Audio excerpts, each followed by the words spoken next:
All right, here we are again in the studio, this time in the studio with Rich Life Projects, one of my good friends and the Lord himself, Daniel Brown. Welcome to the Lord Star.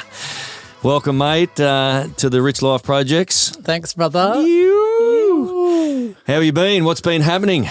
Oh, mate. What hasn't been happening? I've my sugar daddy flew me down and he's been whining and dining me, buttering me up for this project and talk about getting buttered up. Went and ordered a triple shot latte followed by a single shot piccolo. And it wasn't a single shot piccolo. He gave me a triple shot piccolo and I'm revving out, mate. Oh, shit. Here we go. That mightn't have been a good idea. Revving out. That mightn't have been a good idea at all. So what's been happening in the Lord's life back in Newcastle?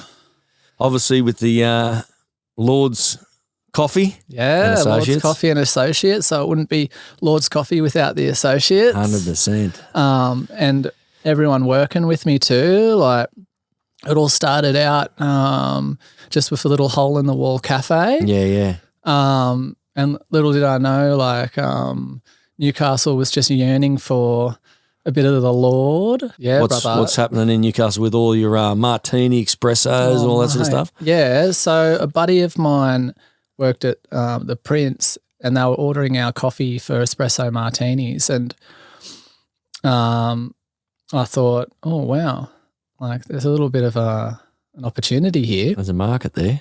And I was looking online like for recipes like how to make like an alcohol-free liqueur and whatnot.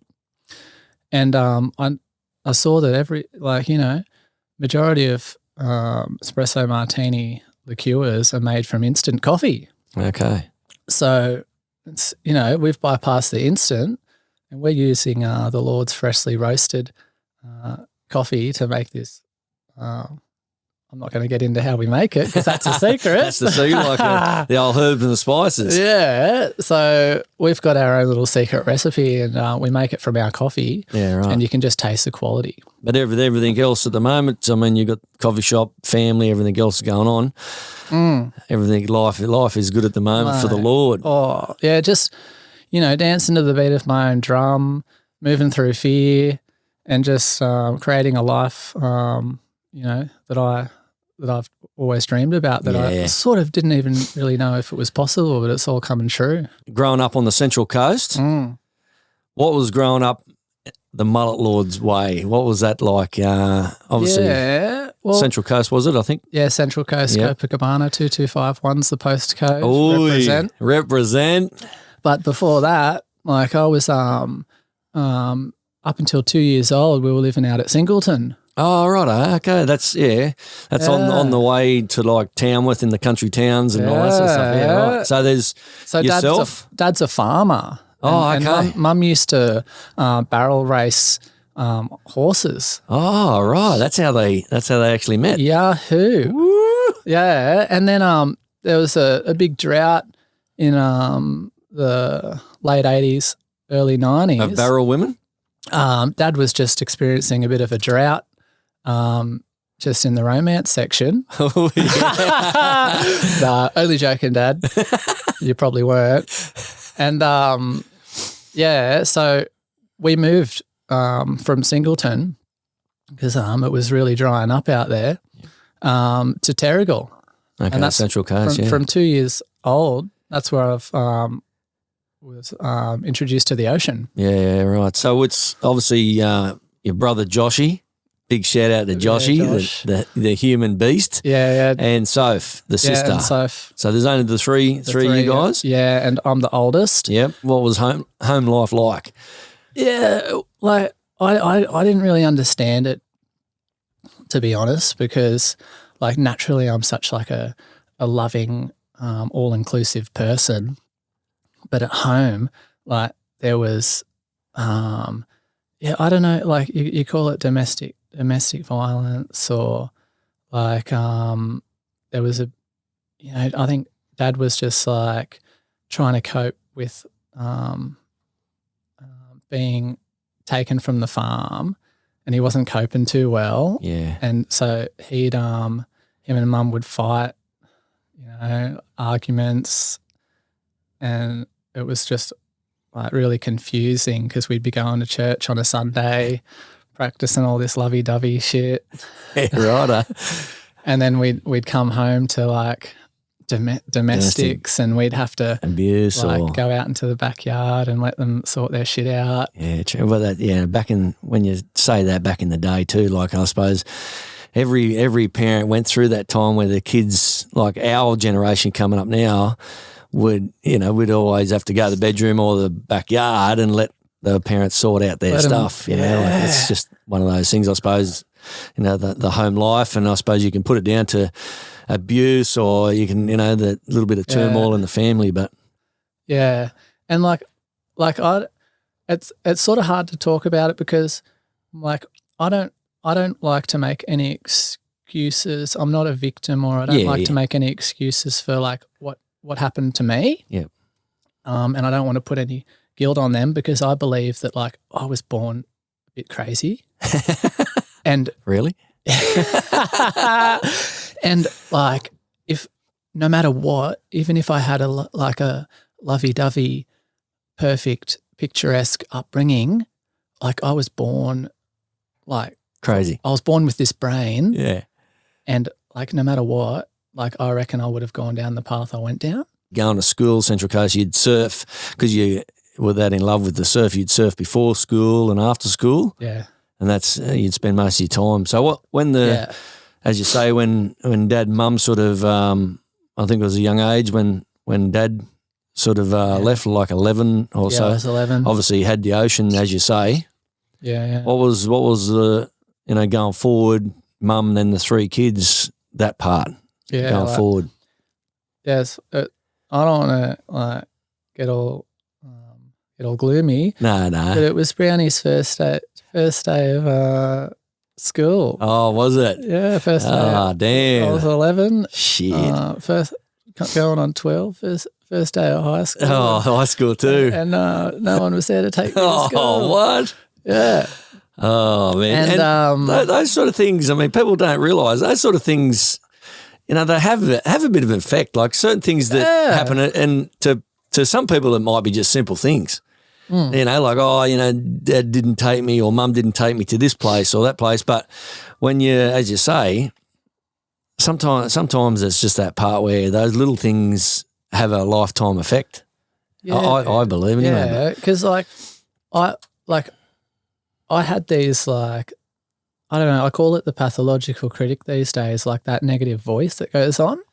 And like I thought, like, you mustn't be that special. Like if your old man can't even take you to school, on like your first day of school, and he's gone for good. Yeah, you would be confused. But that was just like the negative talk that started playing out in my life. Yeah, like it's like I was like feeding that insidious little beast. And it's funny because I look back, even surfing competitions when I was a kid.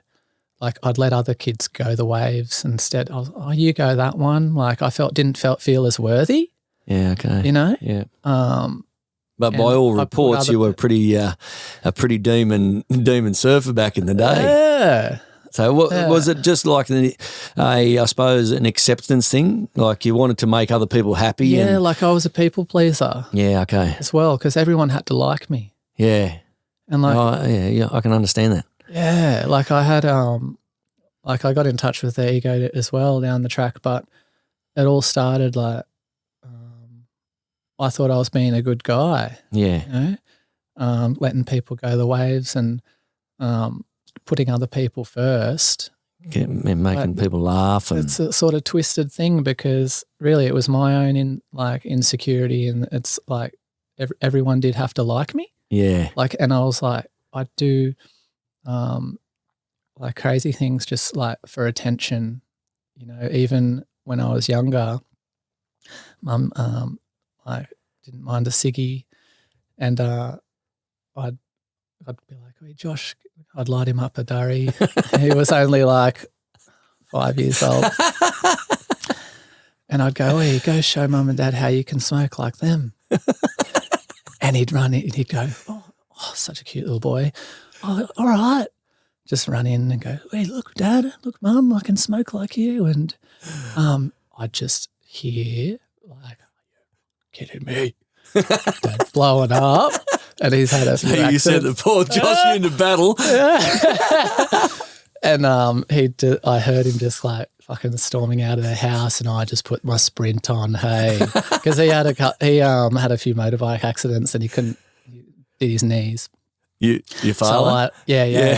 So I had a leg up from the get go. He could never catch me, and I'd just go run away for the day and then come back and hope I didn't get a whooping. A whipping, yeah.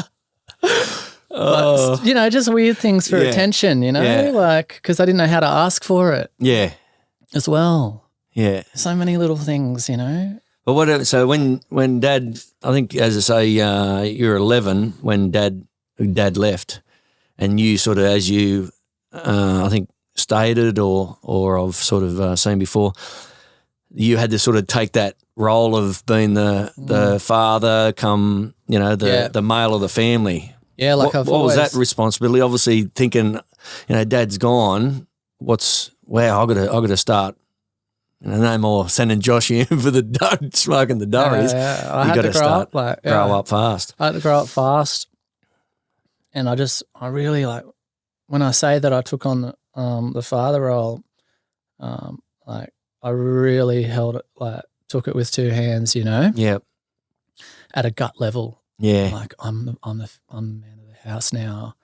Like these kids and Mum, I've taken it upon myself to look after them and make sure they're okay. And I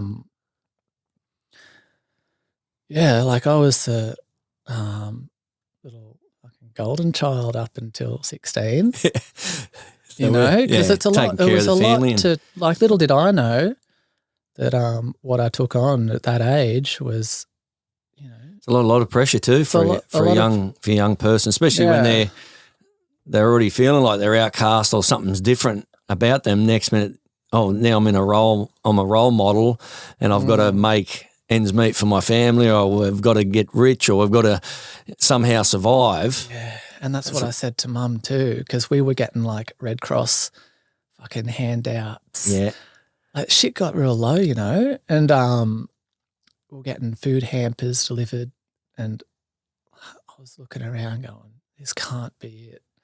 This isn't not on my watch. Not on my watch. Yeah, and I said to Mum, oh Mum, you're not going to have to worry one day. I'm going to be so rich. You're not going to have to worry about a thing, And it I said it to her, and I fucking knew I was. But saying that, did that put added stress, I suppose added pressure to you? Yeah, because a young man going, man of the family, now I've got to take on that role.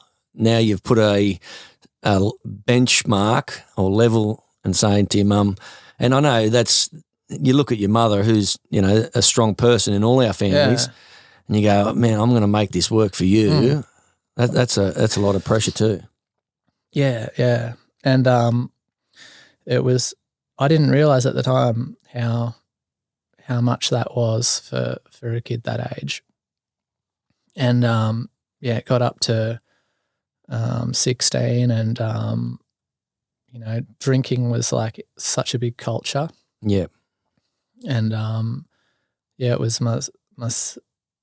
there was a couple of moments that I'll talk about before that. For instance, I was at my grandpa's place. I would have been 13, and I saw his beer glistening on the side of the barbecue. Oh, right. And I was just captivated by how good it looked. When it gets the condensation and the condensation's just sort of draining down the outside of the glass, and it was gold. And I was like, oh, what's this? Wow, that's my rich right there. Yeah. And he said, I said, oh, can I have a sip of that? And he said, yeah. And I took a little sip, and I didn't like the taste. Yeah. But I sculled the whole cup. Yeah. I didn't like the taste, but I sculled the whole thing. I just sculled the whole cup. I don't like this, all these little things come back to me now. Yeah. And I remember just like feeling the effect it gave me. And I was like crawling around because I used to love looking for lizards. Yeah. And I was crawling around in their backyard, like looking for lizards, and like all the leaves on the trees looked really green, and it was fucking awesome, you know? Yeah. And then before I was as well, like Mum had a boyfriend, and he had all this homebrew under his house that was off, tasted like Vegemite. Oh, really? Yeah. But it made my mouth numb, like, because it had fermented for so long. Wow. And I couldn't relax until he had like 2 milk crates full of it. Wonder if it was with the homebrew, if it was that just under the house, just like had to settle, like it had to settle before you could actually. I think it was he said it had been there for ages. He forgot about it. Oh, But I put it all in the fridge. yeah. And I couldn't relax until every one of those drinks were drank. Didn't think much of it. Yeah. You know? From 16 to 18, you started dabbling in the alcohol. Yeah. It was just, I spoke about all those responsibilities I put on myself. I remember being down at the beach and out comes the goon bag and we lit the fire and put on the sound system. Was that all just like a young crew that you were hanging around? Yeah, for the 16th birthday. For the surfies and having that personality where you want to please people, you want to be accepted. Yeah. That's like just a normal, I'm in, boys, let's do it. Well, I was a yes man. Yeah, like all of that just, right, if that's what we're doing that. And then woke up. Yeah, well, anyway, all those responsibilities, I just didn't think about them. They just got washed away. Yeah, true. And I was free. And you're surfing in competitions at this time and prior to this too, going very well. Yeah, like I had my goals too. Like on I was, circuit I looked up to. There was a sort of like a core couple of surfers, like Andrew Mooney, who I'm good friends with today, and he shapes my surfboards. Oh, true that. Wow, and that's cool. Damien Wills, and they were like. I remember Damien Wills, man. He's a legend. He was, played a big part in my life too, as a young age too. And I looked up to them and I thought, they're chasing the big waves. Dream, the big waves. Doing their airs, and I just wanted to be like them. When I left school, like I was driven. Got a article in Tracks. Oh, okay, the surf mags, double page. Wow, that's cool. At 17, yeah. I waited out the back at Shark Island, and Doma Wills took me out there, and I waited out the back for a set. I waited like an hour and a half, and I was freezing. And finally, a set came through, but the tide had dropped, and this wave you can only surf it on a high tide. Oh wow! And I faded so deep and turned up, and there's the rocks. Oh wow! Never surfed a wave before in my life as well. And turned up and just knew I was fucked. And Tim Jones, like an old legend photographer, was there to capture it. Really? Wow. And I didn't know. Yeah. And anyway, got flogged, snapped my board in 2 places. Got rolled along the rocks. Lucky I had a wetty hood on. Yeah. And my leg rope got caught under the water, and I had to take off, undo my leggy strap under the water because I was trapped as well. Wow. And came up and just was like, oh, well, that was a pretty good introduction to Shark Island, I'm just going to go in now. Got no choice, got no board, got no leggy, got no fucking nothing. Got no head, it's all minced. Yeah. Wow. And then I got a call from the editor of Tracks while I was doing my HSC because the mum was like, really, for me, just finish your HSC for me. Yeah. And I thought, yeah, all right, mum, I'll do it for you. Love, I'll do it for you. And I remember I was studying John Marsden's poems, and I was getting hooked into an English exam. And Luke, the editor of Tracks, called me and was like, "Oh, hey Brownie, like how do you feel about getting on the back page of Tracks?" And I said, "Fucking oath." Wow. And we did a little phone interview. Next thing you know, it's out. And it spoke about my training regime and just how dedicated I was. Yeah. And I had really great intentions doing the Pro Junior series too when I left school. Yeah. Finished my HSC and did the Pro Juniors for a year. Before Mum's like, "Yeah, you can do that, and then you're gonna have to get a job if you're not into it."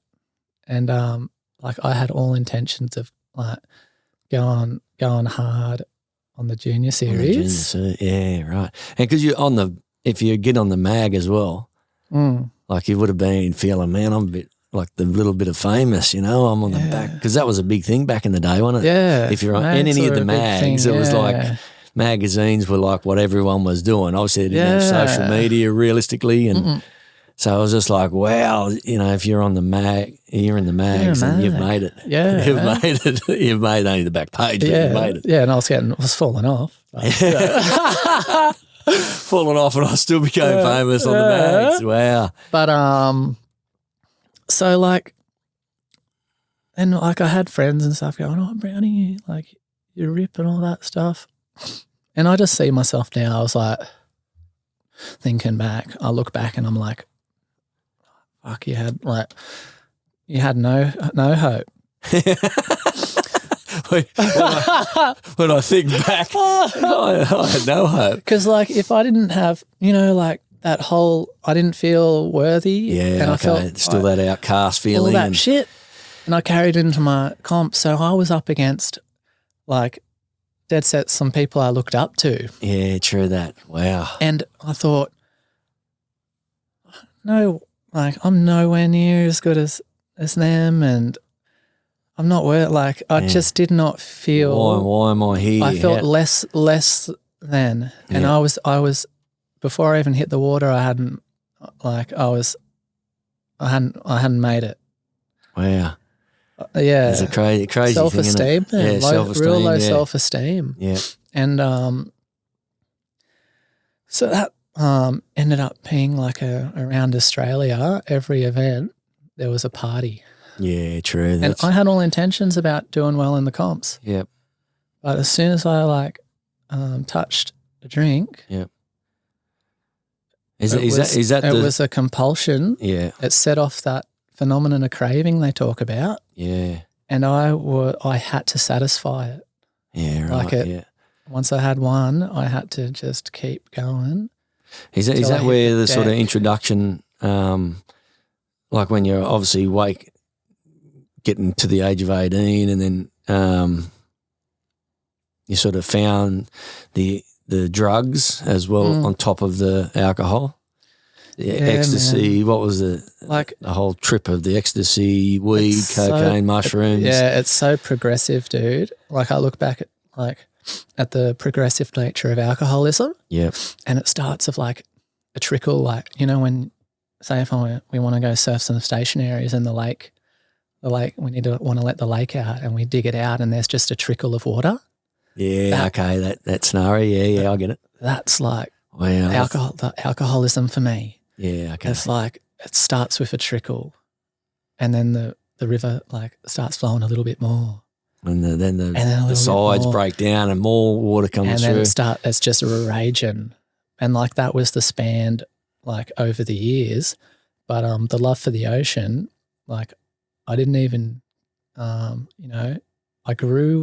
remember growing my own pot in the backyard, and I just fucking love the look of marijuana plants, and my mate and I were really into it. Yeah. Just sat there and looked at them each day. Yeah, we were we planted on this date and we harvested on this date. We got some Northern Light Cross Super Skunk imports from over in Amsterdam. we'd So you went all top level. Oh yeah, plant plants like in like out in the bush and clear out like, little areas and right into it. And like I'd go even like it was the witch or the bitch. Like I'd say, oh yeah, I'm not going to drink, but I'd be fucking charging the weed. Yeah. Just fucking chuffing it. Just chuffing. But I just loved the effect, like just being off my head. Yeah. Was that when you were on the circuit?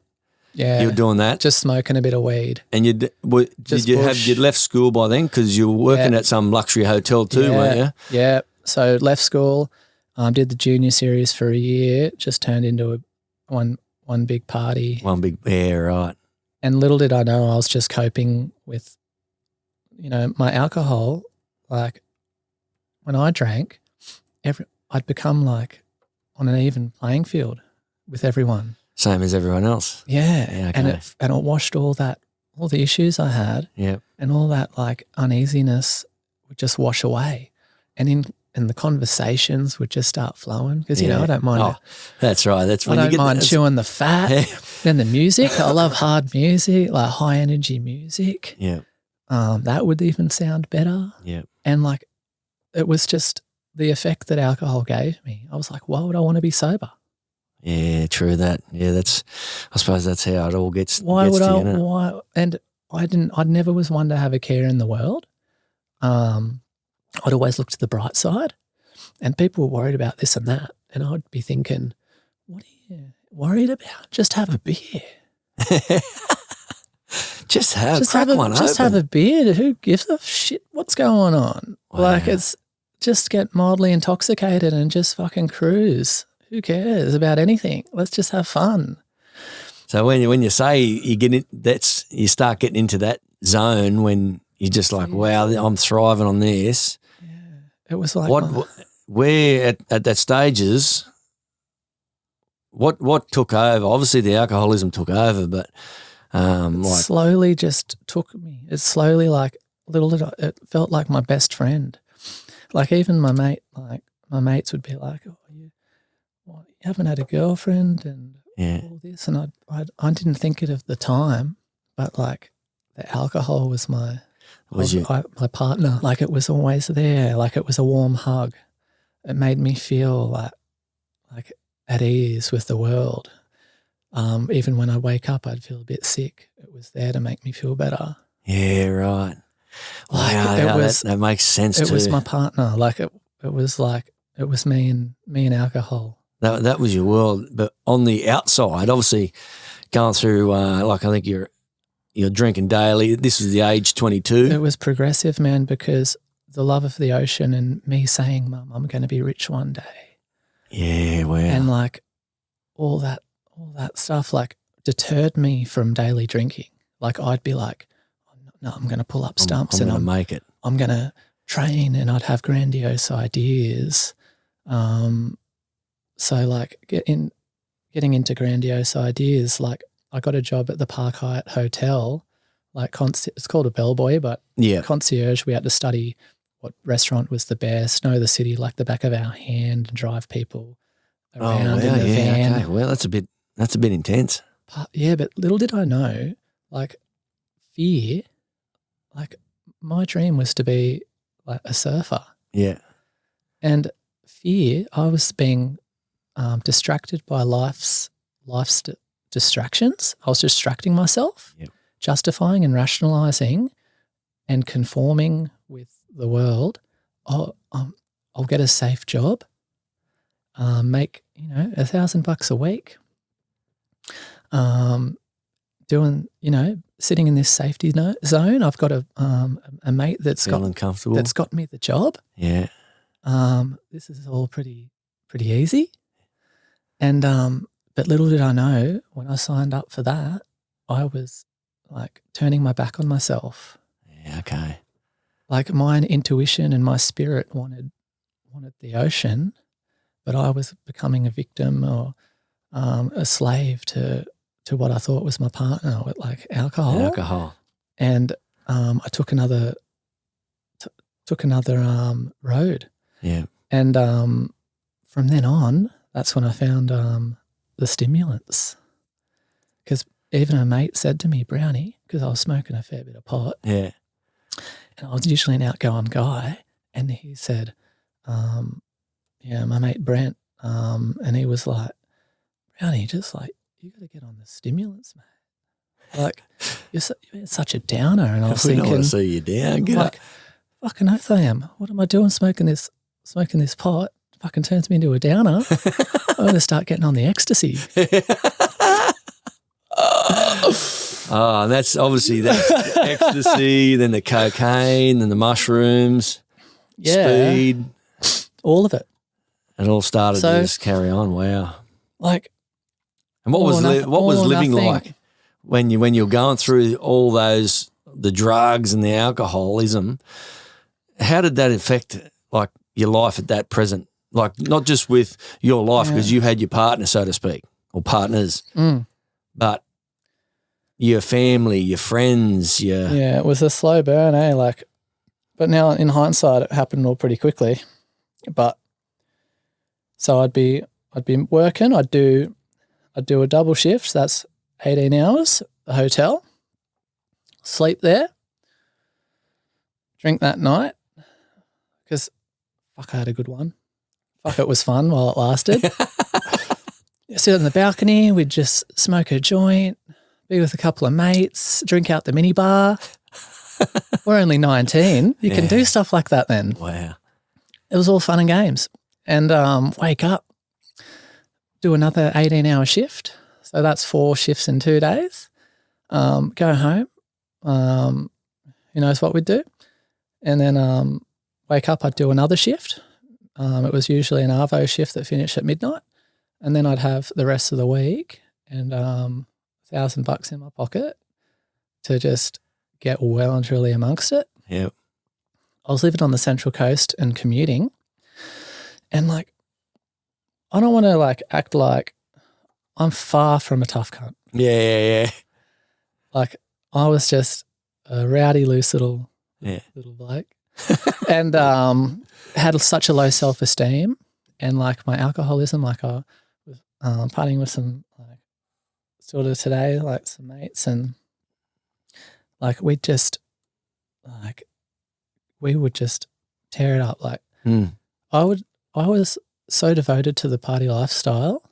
Like I had this attitude. It's like if anyone gets in the way of my high, because I love the effect that ecstasy gave me. Yeah, okay. Like just coming up hard, listening to hard music, and like the vibes are just fucking high. You're with all the boys, just loving it. And like, mate, if anyone gets in the way of my high, if anyone tries to ruin my night, like that's it. I used to hate it when people would just start talking shit and arguing and all that. Yeah. None of that. It was just one fucking hit. It was just punching on. You get in the way of my high, it was just a fucking elbow to the face. Wow. You know? Yeah. And I like live by those motives. And like it was all fun and games. Like, how many places like how many I was a skinny little bloke. Don't get me wrong, like if I had like a few mates backing me up, but a lot of the time like I was getting knocked out. Yeah. Like I'm not acting like a tough cunt here. Like it was just part of the game. Yeah. Like we were out getting loose, like you get knocked out, you get back up and just keep partying. And also like the Central Coast like was like, it's a crazy it was place. wild. Central Coast is a crazy place. Yeah, ended up getting Dad was the security guard at the Crown Plaza still. And I was at the Crown Plaza just getting up to no good, and like he would be like, Brownie, you've had enough to drink. And I would just say, are you fucking kidding me? Who are you to tell me anything? I am just getting started. Like, and I'm staying. Next thing you know, like I've got every security guard in the place trying to kick me out. How many places Central Coast and Sydney would you have been banned from? Yeah, so I was banned as soon as I tried to get into the Crown Plaza. Or sorry, mate, you can't come in. Did you put on my daddy works here? Oh, mate, it was strict orders. Yeah. from the man himself. And yeah, you could imagine. And then Woodport Inn, band there. No, sorry, mate, you can't come in here. Me and another bloke just got up to no good. Selling pingers, getting 100, selling 50, and there's 50 for us. Wow. And then just raucous, and was banned from Woodport Inn. Pretty hard to get banned from that place. And then it was fun and games. And then I ended up moving to Sydney, and I was frequenting World Bar, and ended up getting banned from there. Candy's apartment next door. Wow. Got banned from there. The security just looked at me going, "No, mate, you can't come in. You're not coming in." No, and I was just that was just one stage. Like, I'd never want to hurt. Like, I was never one to look for a fight, but a lot of people out were. Yeah. And I just hated that. Yeah. But then little did I know, that's what You were doing that. I became that. Yeah, right. But I didn't give a shit. No. I was dead set on the bender. I was fucking sold. Like, the way that the drugs and the alcohol made me feel. Yeah. I'd talk to people I was on the bender with, and I'd say, I'm going to go out like this. Yeah, right. This is it for me. I've found it. Wow. I fucking love it. It was my religion. Like, they call it about spirit in the universal spirit in the bottle. Yeah. My spirit was in the bottle, man. Really? And I planned on going out that way. Yeah. I couldn't see myself living past 30. No way.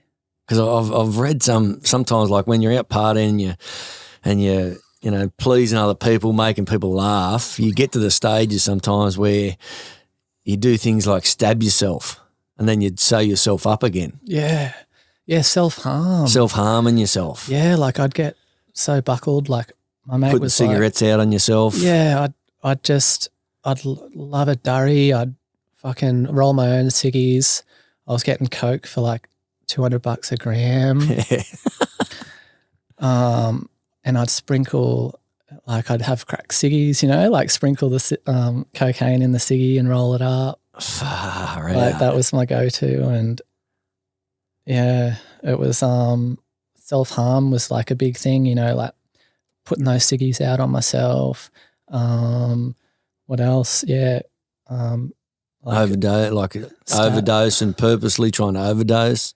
Yeah, cut my arm open. Cutting your eye and then sewing it back just up. watching the blood spurt out at a party, and everyone's just going, "What the fuck? Oh, are you serious? Call an ambulance!" And I'm just thinking, it's fucking funny, isn't it? This is my hero. You wanted to be my blood brother. Here I am. I've done the first move. Here I am. Come on. Where's your end of the deal? And yeah, and then overdosing too. Taking What happened with living wise? Obviously you're living with taking so many drugs so many drugs and out of it, but living on lounges, your friends' lounges, or I ended up the unmanageability, dude. I'd be looking at other people going, that get on a bender with me or whatever, and then they can call it quits. Yeah, okay. They go, "Oh, that was a big weekend." Oh, and you're still going on the weekend. I'm going to have to pull up stumps here and deal with this come down or deal with this hangover, and then I'll get back to work and I'll work for however long, and then I'll have another bender down the track. But for me, I'd get on the bender, and then I'd wake up and I'd just fuck being hungover. Yeah, go again. I'm just going to be mildly intoxicated because prior to doing that, I tried to do it like normal people. Yeah. I fucking tried so hard to have a big night and then be abstinent. Yeah. and I was like a ticking time bomb. Really? Like someone would I would feel like this ball of energy inside, like a stick of dynamite that was just slowly burning. And then like the days would go by and then someone would say, oh, you want to go have a beer? And I'd be like, oh, fuck yeah. Get me down there. Yeah. And that it all started. It would be so satisfying. Yeah, right. That like my abstinence, like me having that drink after abstaining. Yeah. It was just like on like no tomorrow. What was the turning point? Obviously, you kicked out of every club in New South Wales, basically, King's Cross, the whole lot, Central Coast. Yeah. You're going on these benders, you're living this life, as you say, with your partner, so to speak, the alcoholism. Mm. When did it get to a stage? Because I know you're, again, like anyone else going through those, you'd have credit card maxed out, and, like all, going into debt, anything that fixes that. Unregistered car. Unregistered cars, like just parking all that. Fines. Oh. All that builds up. At what point did it all come crashing down? I saw my mate smash the glass on the dance floor.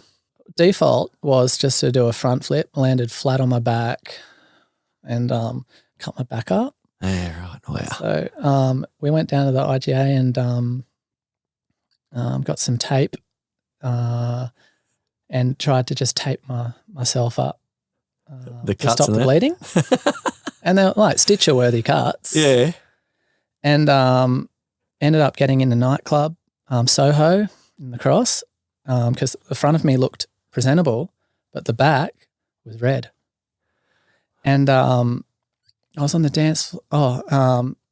So prior to getting in there, this bloke came up to me and was like, "Holy shit, what's wrong with you?" and stuff. And so, "Oh, don't worry about it. It's just a couple cuts." And he's like, "Oh, what? You're a sick cunt," and just gave me a couple of caps. Yeah, right. Just shouted him.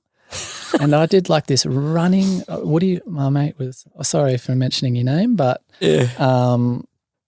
was doing a piss, and I just quickly just ran and did this fucking G.I. Joe slide underneath the stream of urine, had the caps in my mouth, and just swallowed both of them. And ended up in Soho and was just off my head. And by the time the security found out that I was found me on the dance floor, I was dead set, like covered head to toe in blood. And they kicked me out and they said, "What the hell happened to you in there? And did you get stabbed?" I didn't tell him I got stabbed. And I was like, "Oh, yeah, I got stabbed." And he said, "Who did it?" And I looked around and I saw this like bloke in a suit. And I said, "Oh, he did it." And they looked at me and they go, "Mate, he owns this place."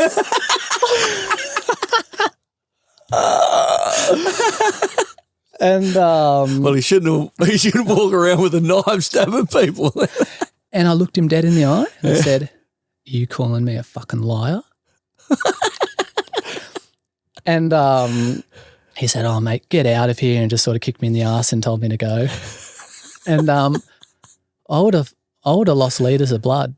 And I called up work and I said, "Mate, I can't make it into work for a while." Like, I had to stitch it up at home. My mate stitched it up for me.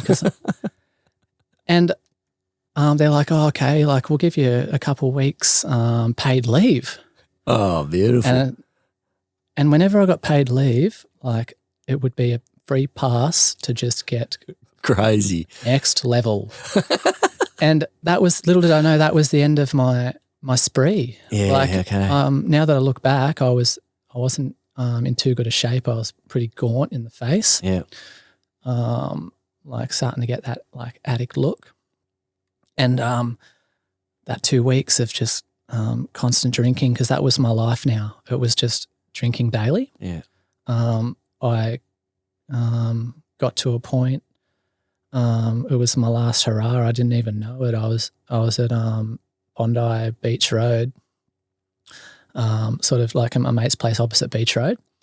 And it was, but like that time, like you saw it on the news in America, like bath salts, are like running rampant in the States. There's people that are like, they call it the zombie drug, and people are eating. Oh, really? Eating each other. Wow. Taking bites out of like their own friends and shit. Wow. And eating it and stuff. And I thought, oh yeah, that's fucking pretty crazy. And like little did I know, it made its way over to Australia. Yeah. And like I'd already gone through, like, fuck, I don't know, like we were drinking hard, getting on the bags. Yeah. The last thing we needed was some bath salts. Was that. Wow. But it's sort of like a movie, because my mate went to the beach road and was asking around for pills, because there was the three of us. And he got talking to this Russian bloke, and he said, you know, in his Russian accent, oh, you come back to mine and I'll sort you out. And he gave him one pill. Yeah. And he said, that's all you need. How many people are at your place? He said 3. And the Russian bloke said, yeah, just take one and just thirds it, crush it up and thirds it, and you'll be right. And I'm thinking, he's coming back to mine with one pill. Yeah. I'm going, are you kidding me? Like, mate, like we'd go through like however many pills. Yeah, yeah. A weekend, like just you know, and one pill, you got to be kidding me. Didn't think much of it, and they left when we went downstairs to go out. He left my thirds on the washing machine just to snort. Yeah, snort. Little did I know that they're out the front, fucking completely out of it. Really? And as soon as I snorted it, you know the fucking X-Files intro? Yeah, yeah. How things go all green and fucking as soon as I snorted it, like I fucking like knew my drugs, and this thing was just on a different level. Like, wow. They talk about like synthetic. Yeah, synthetic. At that time, synthetics were getting through. Oh, okay. Undetected. Oh, righto. Because it's all these new drugs. Yeah, all these, the sniffer dogs didn't even know what they're sniffing. Yeah, true. So these things, well, they say it's like 100 times stronger than whatever. Oh, wow. Yeah, boy, was it ever. Really? Like, I come up straight away. I come up so hard that I started vomiting rainbows. Yeah, and right. Like, I'm not one to like talk up. I've fucking been on double mushy shakes, like the lot. Like I've tripped out hard. Yeah. And this was like a disgusting, like synthetic, nothing natural about this come up. Wow. It was artificial as fuck. And it felt good. Yeah, okay. Like as the vomit was flowing out of my mouth, I was pushing it out, going, oh, and like watching the rainbows going, this is fucking amazing. Wow. But I knew I was in trouble. Yeah. And came out, and my mates lip, where their lip crease is, was like slit right all the way up to their jaws, and they were seeing the same thing too. And our mouths were hanging down. We're all tripping. Yeah, tripping out. It wasn't actually real. That's why they call it the zombie drug. Oh, okay, that's why. And our jaws were just completely hanging loose, and we looked like zombies. Wow. Yeah, and I was feeling so euphoric, so hot, like feeling like a zombie. And I climbed up on, I had a red Daihatsu Charade at that stage. Yeah. Because I had a car but sold it, $8,000 car, and sold it for $1,300 and just bought drugs with it. And but yeah, so down to the Daihatsu Charade, cost me $1,000. Wow, good little car, and jumped on the bonnet, like the roof of it, and just started caving it in, just jumping on it, just caving it in, no shirt on, and like little did I know, like the cops just pulled up. Oh, really? As soon as, this has never happened before in my life, as soon as we were coming up on this drug, and I was in trouble, the cops showed up. See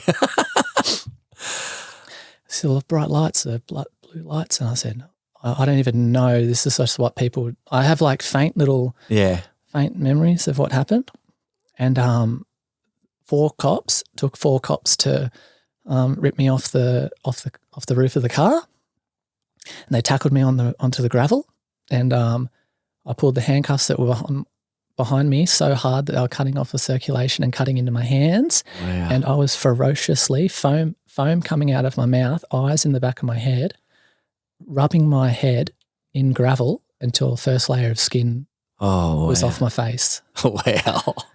And they waited. They held me, apparently, and that while two of my mates were cowering in the fetal position, not knowing what to do because they were just as buckled as me, I think. Yeah. And they waited for the ambulance to come, and they just gave me like a sedative. Yeah. Like they just gave me an injection. Yep. To sedate me. Wow. And they looked in my eyes. I remember them when they put me in the ambulance. When they open your eye and they shine a torch in there. Yeah. And they said, "He's gone. This guy's a goner." Wow. And that's all I remember was the zombie, the tackling, and them shining the torch in my eye. Saying you're gone. And no one knew where I was, my family or anyone. No, I didn't come home, and I was I actually had like this fucked up, like beautiful. But you after you got and put in hospital, the ambulance, you obviously went to hospital. And handcuffed to the bed, and I was sedated for like 14 hours. I was out for. Yeah, right. And little did they know, like how much serious trouble I was in. Yep. They didn't know what drugs I was on, and I had an out of body experience. Yeah, right. And like I've had plenty of trips before. Yep. But this was it felt like reality.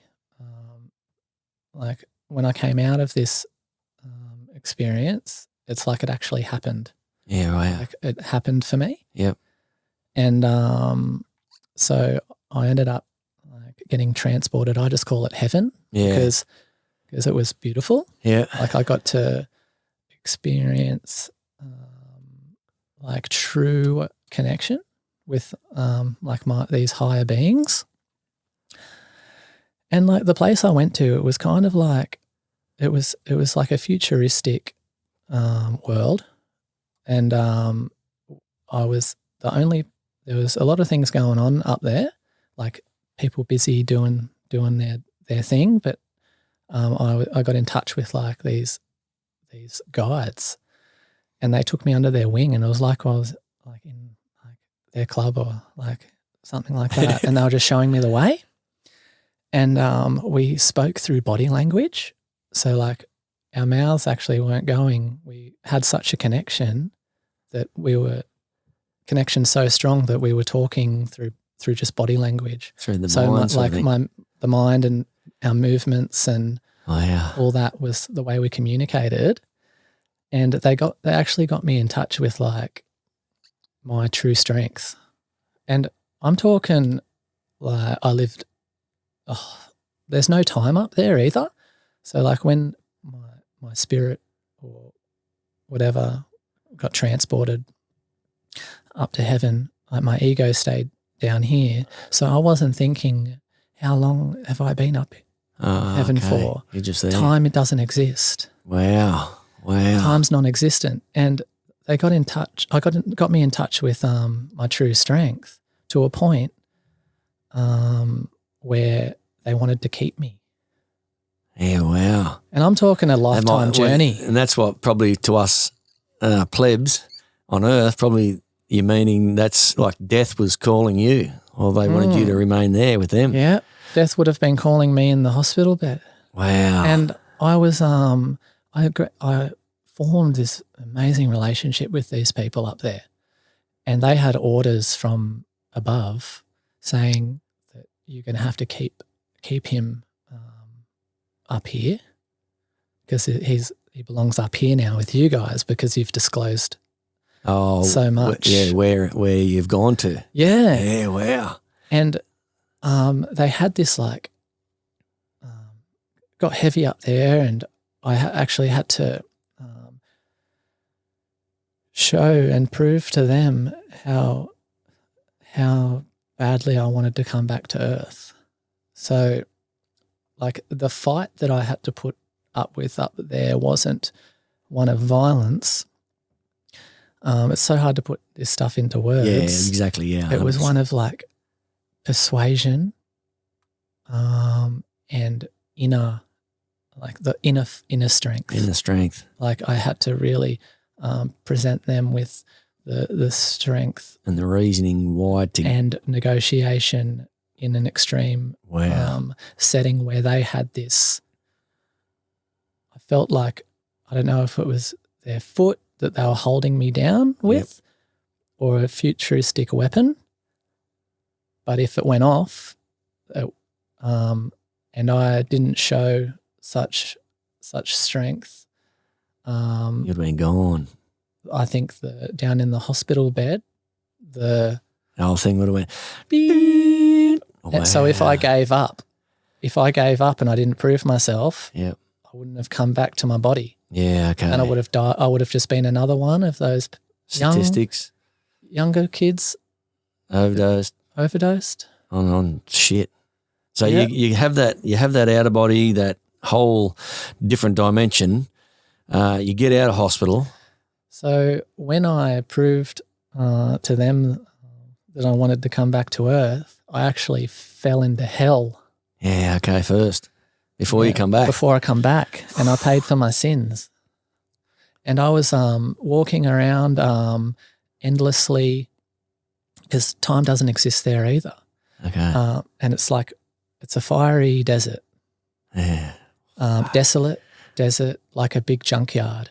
Yeah, dark as well, no sun. And I'd just be walking around aimlessly for what would have been, I don't know how long, years, fucking decades. Wow. And it all come to a close. I'd meet people that would scare the fuck out of me. Yeah. And I'd go the other way, and then I'd look at chambers, and there were people in there. Yeah. I reckon I just assume they're pedophiles and people that have done bad things on Earth. Yep. That are being punished for what they've done here. Wow. And I found myself in a coliseum, and everyone else in hell was watching me, and I was in the center, and I had no clothes on, and I started vomiting, like purging, and I was worrying about. It was weird because it was like every time I'd purge and vomit, and it was showering out from over me and washing me, and I was thinking, like everyone's looking at me in a way, and but every time I threw up, it would wash like my old self away. Yeah, right. To a point where I didn't care what anyone thought, even though I had a whole coliseum watching me vomiting in the nude. I ended the finale was me vomiting and talking, going, I don't give a fuck what anyone thinks of me. Okay. That's going back from when you were younger, trying to get acceptance and what people thought of you. Yeah. Wow. And it was like such a divine experience, and to the point where I washed away my old self, you call it. Yep. And I just fell after that. That was the finale, and I remember just opening my eyes, and it was those hospital lights. Yep. And my family were there, and my brother looked at me and just started bawling his eyes out. Wow. Just crying because my hands were like this, not size of soccer balls. Yeah. Because I'd pulled them so tight.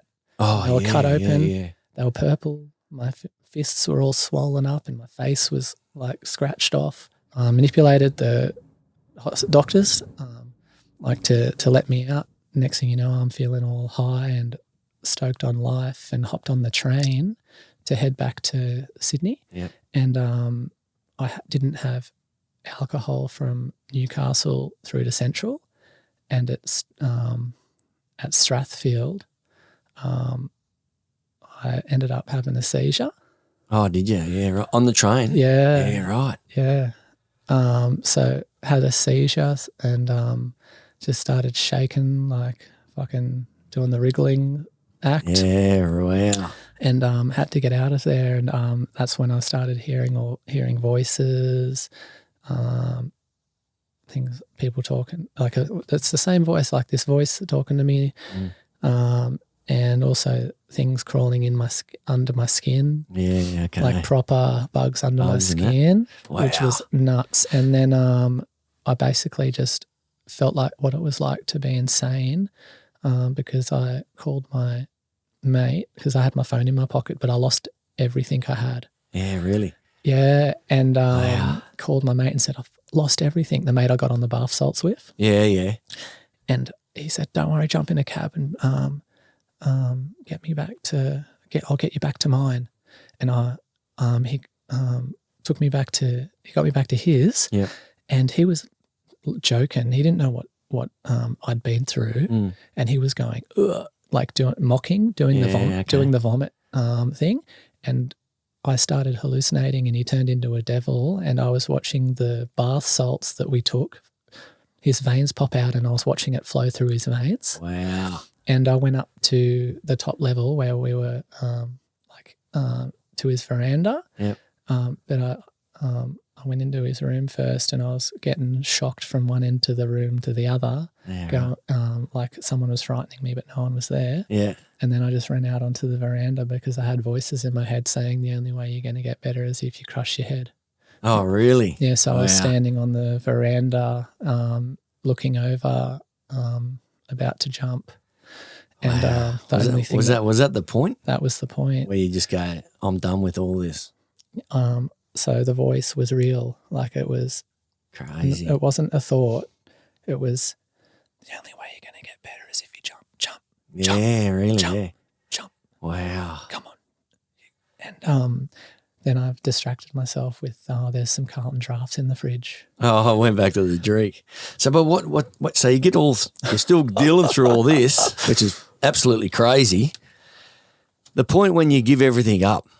Yeah. When you went, that's it, I'm giving everything up and moving forward, you went into rehab? Yeah. Went into rehab? I had experience like complete loneliness.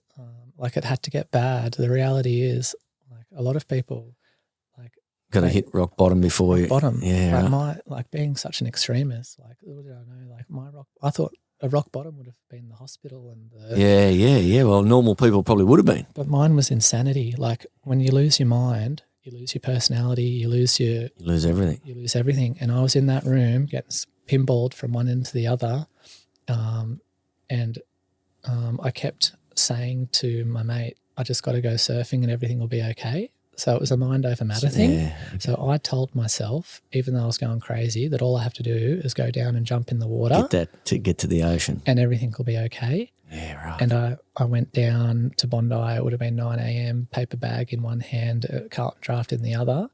And I jumped in the water. Yep.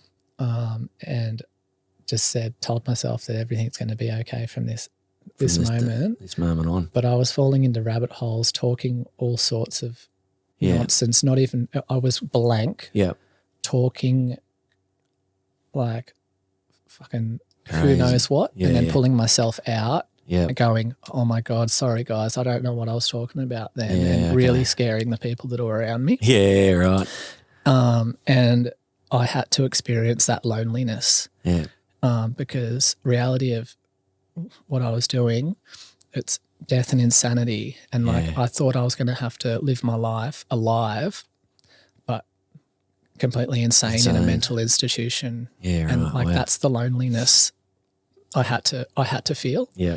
Like complete defeat. Yeah. So you get to that point where you strip back to absolutely nothing, and now you're gone to rehab. You come out of rehab. Yeah. How long you been sober for now? Rehab saved me too, though, because I was talking about what happened to people in there, and I couldn't deal with it. And Yeah, I was okay. going up to the nurses going, I need more Valiums. Oh, right. I need more Valiums. So you're still trying to manipulate the system inside the system. To not feel. Yeah, okay. And slowly, like, they told me about AA in there, and I'm not going anywhere. I'm staying right here in my bed. Yeah, right. I don't need any of that shit. Yeah.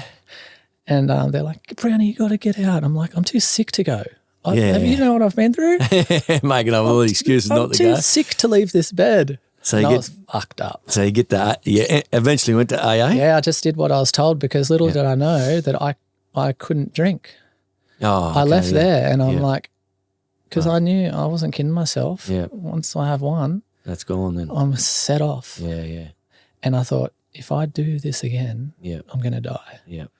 Yeah. Like, I've opened up too many brain passages. Yeah. Like, so I didn't know how to live without alcohol. Yeah.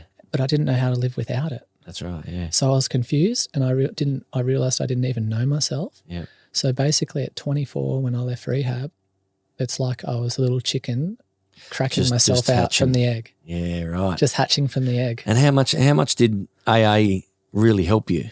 Like, obviously you're going through that because I know, we've been friends for quite some years, and I know when you went through AA, and then you've come out of AA, but you do a lot of work. Even you're doing a lot of work with the patients in there. Even when you're out of rehab and AA, you would still be going to AA and mentoring some others. Yeah, as well. So like, it's so amazing. Like, from the cops tackling me off the roof when I needed help, to there being no filed report or charges laid upon me, to then my uncle's best friend was the head psychologist at the rehab. So I got let in pretty much straight away. Yeah, okay. So, and then they told me about the program. So I went there, and it's like, whatever's out there, like, I had this really like fucking shitty plan for my life. Yeah. And little did I know the divinity, like, of whatever's at large on this earth. It feels like I was ever so lovingly cradled and given that amazing experience on the other side as well. Wow. Cradled into where the answers were when I was ready. Yeah. And that was like going through the steps, having really just like what it did for me, like it gave me sort of, because like it's so easy for me to like be the victim and blame this and that for what I did. But I like got in touch with like the fact that I was the problem. Okay. Brownie, look where your best thinking got you. Yeah. Well, that takes a fair bit. Oh, and it was like, that's why not many, like, a lot of people have undergone the process, but no one wants to look at themselves. No one wants to be accountable. Like, no one wants to, okay, look at all the things I did wrong. Now I've got to go make amends to all the people I've harmed. And early days, like, it was really hard to be good.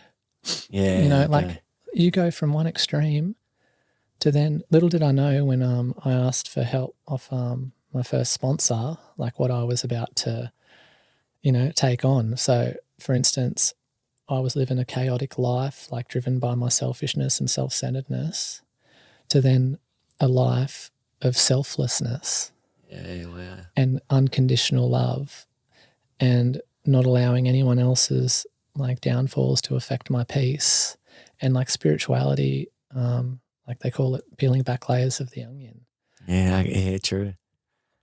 Like, little did I know what I was signing up for. Yep. So it was painful because the person that I knew, the Brownie that I loved, like, it says, like, I had to let go of all of my old ideas as well and admit that I didn't know a thing. Yeah, well, that's getting stripped back to nothing. Stripped back. To nothing. To nothing. But I was primed for it though. Yeah.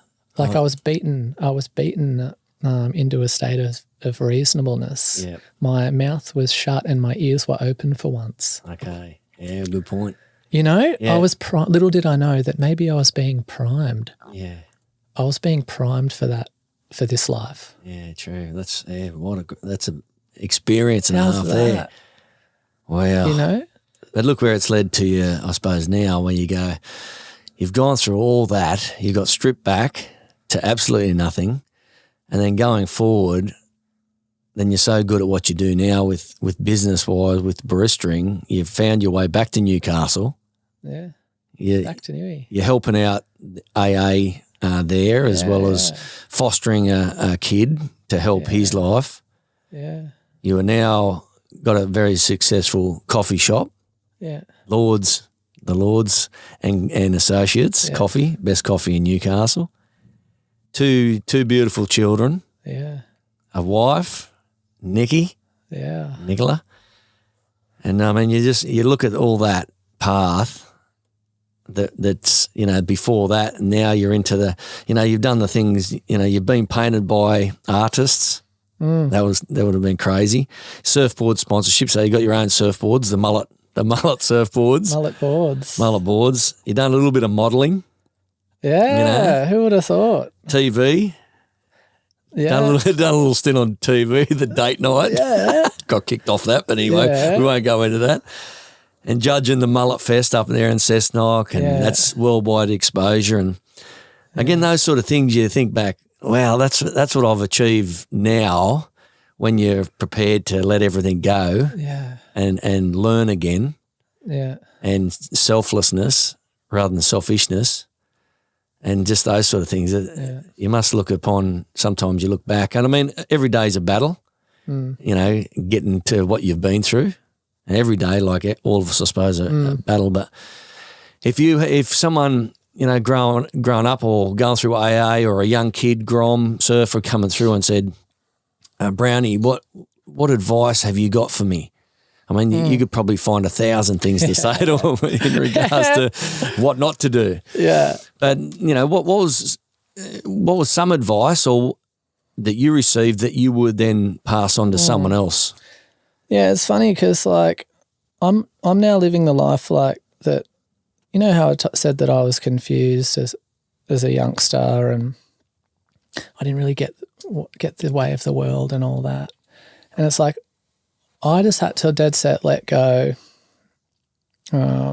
because I had to really get in touch with, like, I guess everyone's like, due to their selfishness and self-centeredness, I don't know what it is, but majority of people like sabotage. God has a plan for every one of us, and we're the ones that get in the way.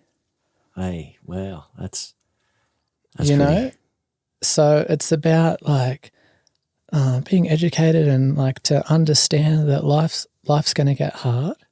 Things aren't going to go your way, but when things don't go your way, instead of wallowing in self-pity and go, oh, poor me, how about you have some faith and go, hey, whatever's out there has probably got a better plan for what my simple mind can come up with. Yeah. Because we're simple humans. Very. And when we hand over to the divine and trust in God, that's when the magic happens. Yeah, wow. So if I said to the Lord, the Mullet Lord today, like obviously what you've been through is just, you know, crazy, and there's thousands of stories out there like yours. If I said, what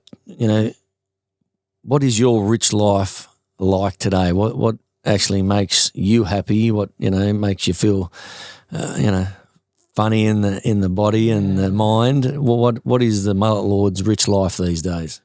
I'd love to find an island where you and I could reenact Adam and Eve together.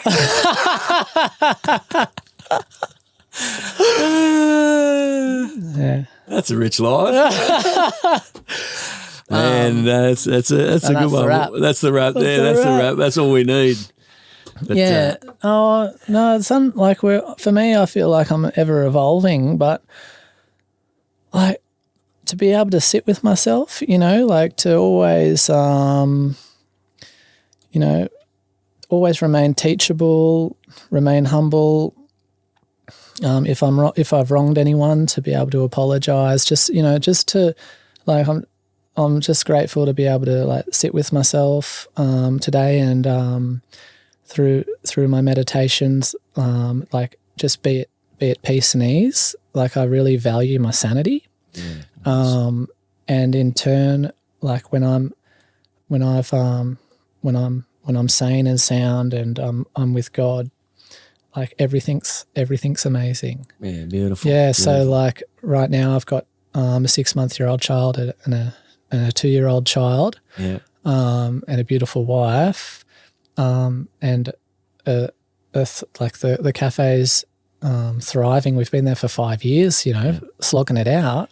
So if you're ever anyone who's listening, anyone in Newcastle, Beaumont Street, the Lord's Coffee and Associates, mate, get on down there. Yeah, but we're living like it comes down to lifestyle. So like my lifestyle, like I was talking to a business coach, and he's doing a little mini doco, and he said, "Oh, it's so good to see that you're immersed in like every area of the business." Yeah.